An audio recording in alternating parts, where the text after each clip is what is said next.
Cet appel au secours maintenant d'un père privé de sa petite fille depuis février 2022. Voilà donc plus d'un an que Gabin Leader tente de faire reconnaître ses droits et de faire revenir la petite Lia emmenée par sa mère à Djibouti, son pays d'origine.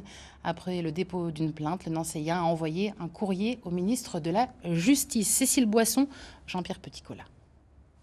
Là, c'est une photo de joie avec mes parents, chez mes parents. Voilà un an que Lia, la fille de Gabin Leader, a été emmenée à Djibouti par sa mère. Ce devait être un voyage de quelques semaines, mais la petite fille, 4 ans aujourd'hui, n'a jamais retrouvé le sol français.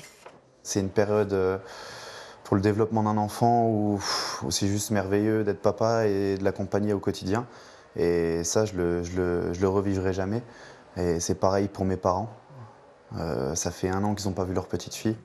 Hormis un court séjour l'été dernier, le jeune papa doit se contenter d'appels vidéo pour entretenir le contact avec sa fille. Parallèlement, cet éducateur spécialisé se bat pour faire reconnaître ses droits. En octobre dernier, il porte plainte pour soustraction d'enfants et chantage et multiplie depuis les actions pour se faire entendre. Un an sans ma fille, c'est juste inconcevable. À l'heure actuelle, plus le temps avance, plus je vais devoir recréer du lien avec ma fille. Là, on en est à un syndrome d'aliénation parentale. C'est une arme de destruction massive. Tout est fait pour discréditer, à l'heure actuelle, moi, le papa. Et j'ai peur que ma fille se sente abandonnée par moi, alors que je fais tout pour la récupérer. Dans son combat, Gabin peut compter sur le soutien du maire de Vendeuvre-les-Nancy et de Nancy, qui ont envoyé un courrier au ministre de la Justice, pour l'instant sans réponse. Il n'y a pas les moyens de répondre, d'être poli.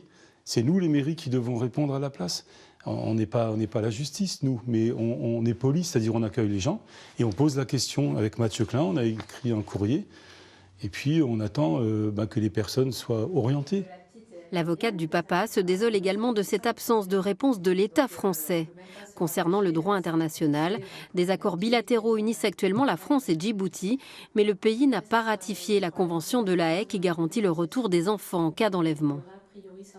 On a quand même le droit français, on a le droit international et je pense qu'au niveau des autorités de Djibouti, on a la conscience qu'il est indispensable pour un parent, pour un enfant de maintenir un lien qui aujourd'hui est totalement dénié. Donc c'est en ça que j'ai confiance effectivement dans ces différentes autorités pour que l'intérêt de l'enfant, qui est primordial, soit reconnu et appliqué.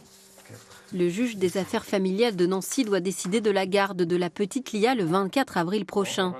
L'exécution du jugement, s'il est en faveur du père, ne pourra se faire qu'avec la coopération des autorités djiboutiennes.